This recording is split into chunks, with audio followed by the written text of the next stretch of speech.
মূর্তি ভেঙে গুড়িয়ে দিতে পারে তাদেরকে আল্লাহ বিজয় দান করেছেন। এজন্য 5ই আগস্টের বিপ্লবে 1 ঘন্টার ব্যবধানে টেকনাফ থেকে তেঁতুলিয়ার মুসলিম জনপদের কোন রাষ্ট্রীয় স্থাপনায় কোন মূর্তি অবশিষ্ট রাখা হয় নাই। এই মূর্তি ভেঙে গুড়িয়ে দিয়েছে 5ই আগস্টের বিপ্লবীরা। কাজে এই বিপ্লবকে বুঝতে হলে 5ই আগস্টের মূর্তি বিরোধী গণজাগরণকে আমাদের বুঝতে হবে। সংগ্রামী সাথী ও বন্ধুগণ, আমরা স্পষ্ট ভাষায় বলতে চাই, 15টি বছর একজন সেবাদাসীকে দিয়ে, একজন কৃতদাসীকে দিয়ে বাংলাদেশের ক্ষমতার মস্তককে দখল করে রেখেছিল একটি ভিনদেশী শক্তি। তারা বাংলাদেশের জনগণের বিপক্ষে অবস্থান নিয়েছিল। আন্তর্জাতিক প্রতিটি অঙ্গনে বাংলাদেশের মানুষ যেন তাদের ন্যায্য অধিকার থেকে বঞ্চিত হয়, এজন্য সেই দেশ বাংলাদেশের বিরুদ্ধে অব্যাহতভাবে তারা চক্রান্ত চালিয়ে গিয়েছে। 5ই আগস্ট শেখ হাসিনার পতনের মধ্য দিয়ে সেই ভিনদেশী রাষ্ট্রের বাংলাদেশী নীতি, বাংলাদেশ নীতি ব্যর্থ প্রমাণিত হয়েছে। এরপর তারা নতুন ভাবে ষড়যন্ত্র শুরু করেছে। তাদের কৃতদাসীকে তারা তুলে নিয়ে গিয়েছে, সেবাদাসীকে তাদের কোলে আশ্রয় দিয়েছে। আশ্রয় দিয়ে, প্রশ্রয় দিয়ে ফ্যাসিবাদের সকল দর্শকদেরকে তারা সেখানে ডেকে নিয়ে বাংলাদেশ বিরোধী আরেকটি নতুন ষড়যন্ত্রের ডাল তাকে সেখানে তারা বুনতে শুরু করেছে। সেই ষড়যন্ত্রের ধারাবাহিকতায় আমরা দেখেছি ইসকনের আস্ফালন বাংলাদেশের সাম্প্রদায়িকতার উস্কানি দিয়ে চট্টগ্রামের আদালতের, সরকারি আদালতের কর্মকর্তা শহীদ সাইফুল ইসলাম আলিফকে নির্মমভাবে জবাই করে হত্যা করা হয়েছে।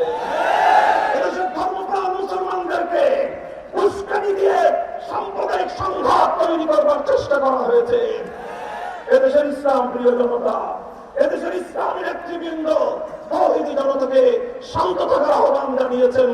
এদেশের মানুষ শান্ত থেকেছে, কিন্তু ইসকনের ষড়যন্ত্র বন্ধ হয় নাই।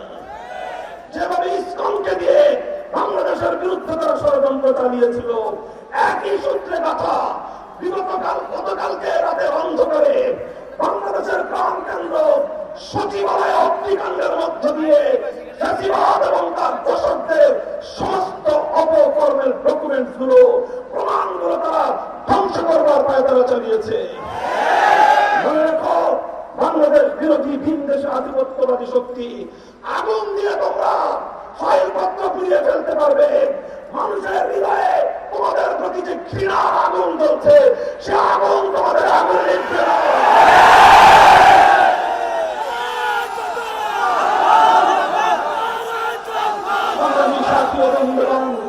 একই সূত্রে কথা, বিগত 18ই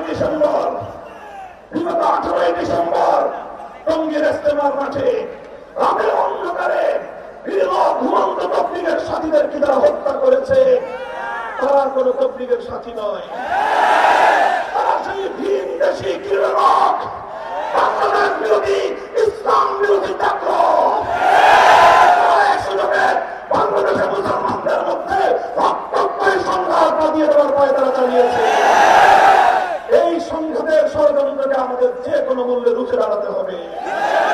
সংগ্রামী সাথী ও বন্ধুগণ, আমি বলতে চাই, অনেক ষড়যন্ত্র পাড়ি দিয়ে, অনেক ষড়যন্ত্রকে মোকাবেলা করে, অনেক বুলেটের আঘাত সহ্য করে, অনেক গুম খুন হত্যাকাণ্ডকে পাড়ি দিয়ে, অজস্র মায়ের বুকের আহাজারিকে সঙ্গে নিয়ে, অনেক বিধবা নারীর স্বামীর আত্মনাথকে সঙ্গী করে, অনেক এতিমের আহাজারিকে নিয়ে আজ 2024 সালের পরে বাংলাদেশ নতুন ভাবে যাত্রা শুরু করেছে।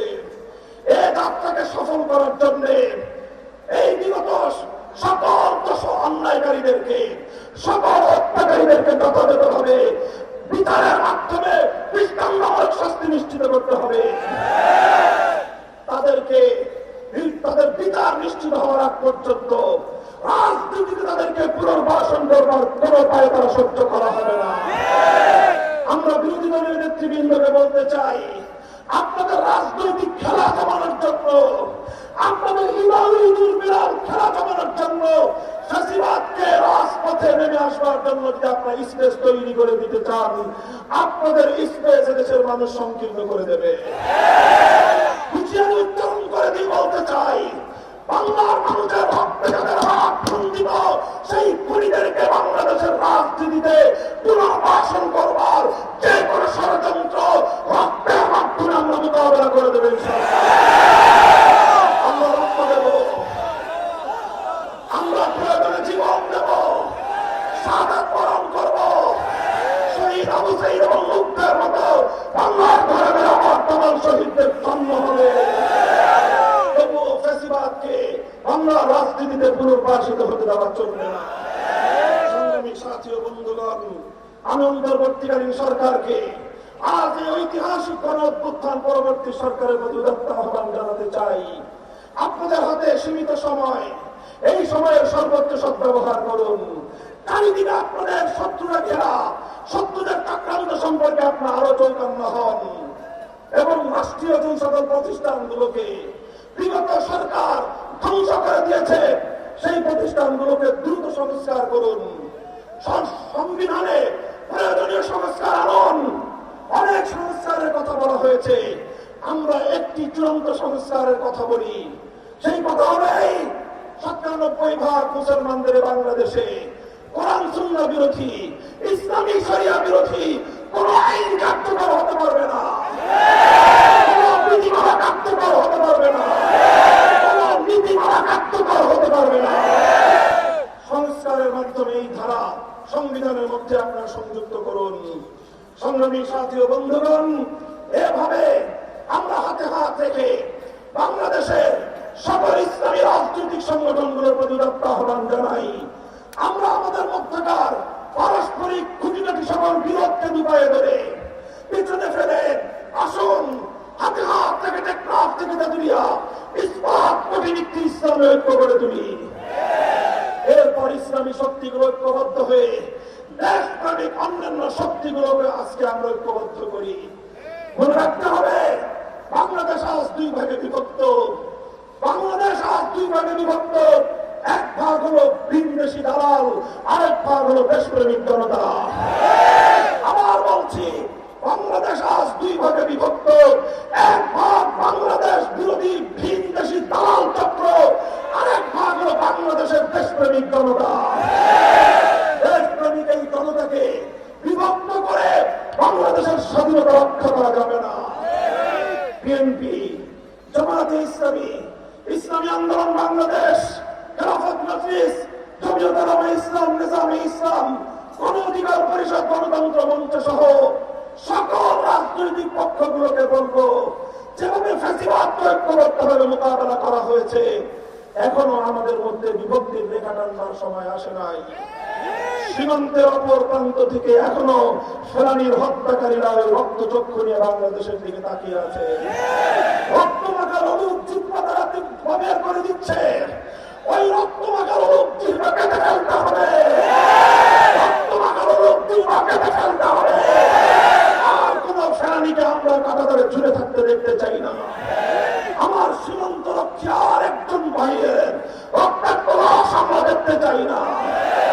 আত্মমর্যাদা সম্পন্ন, মাথা উঁচু করা বাংলাদেশ স্বনির্ভর মাথা উঁচু করে দাঁড়াতে চায়। অন্যের আধিপত্যবাদকে বাংলাদেশ মানবে না। যদি সীমান্তের অপর প্রান্তের শত্রু পরিচয়ের, বন্ধু পরিচয়ের শত্রু রাষ্ট্রগুলো যদি আমাদের দিকে প্রকৃত বন্ধুত্ব প্রদর্শন করতে চায়, ওয়েলকাম।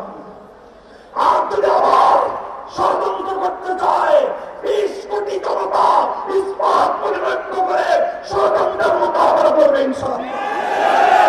সংগ্রামী সাথী ও বন্ধুগণ, আমার বাংলাদেশ খেলাফত যুব মজলিসের প্রাণপ্রিয় নেতা কর্মীরা, এভাবেই যদি আমরা পথ চলতে পারি, আমাদের মঞ্জিল কিন্তু আরো বহুদূর। আমাদের চূড়ান্ত মঞ্জিল একটি ইসলামী বিপ্লব। আমাদের চূড়ান্ত লক্ষ্য আল্লাহর জমিন, আল্লাহর খেলাফত কায়েমের সংগ্রামকে সফল করা। আমরা ততদিন শান্ত হব না যতদিন আমরা খেলাফতকে রাষ্ট্রীয় শাসন হিসেবে পাব না। আমাদের চূড়ান্ত স্লোগান হবে হয়তো খেলাফত, হয়তো খেলাফত। খেলাফত প্রতিষ্ঠার সংগ্রামকে চূড়ান্ত গন্তব্যে পৌঁছার জন্য প্রস্তুত থাকবেন তো আপনারা?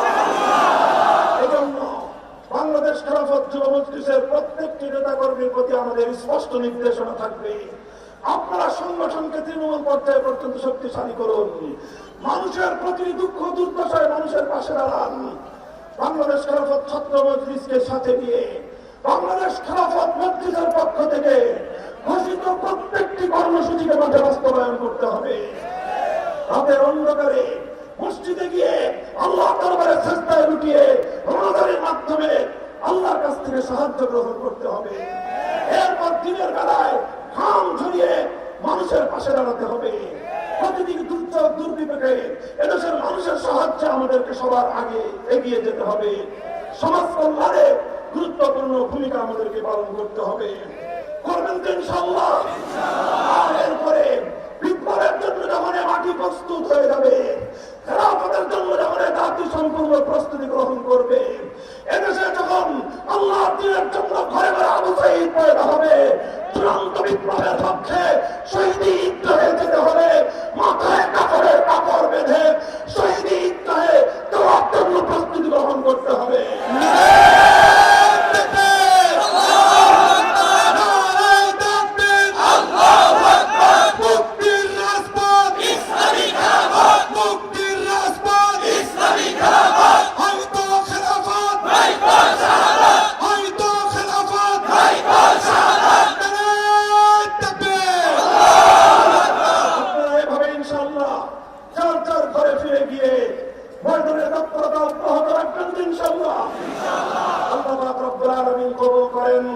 আবার দেখা হবে রাজপথে, কথা হবে স্লোগানে স্লোগানে। ততদিন আমরা থামবো না যতদিন আল্লাহর সাবিলে আমরা পরিপূর্ণ বিজয়ী না হয়।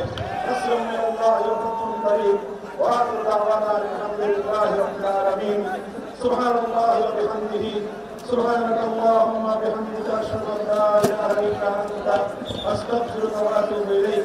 ইয়া হাইয়্যু ইয়া কাইয়্যুম برحمتك نستغيث أصلح لنا شأننا كله ولا تكلنا إلى أنفسنا طرفة عين. ربنا تقبل منا إنك أنت السميع العليم وتب علينا يا مولانا إنك أنت التواب الرحيم. سبحان ربك رب العزة عما يصفون وسلام على المرسلين الحمد لله رب العالمين.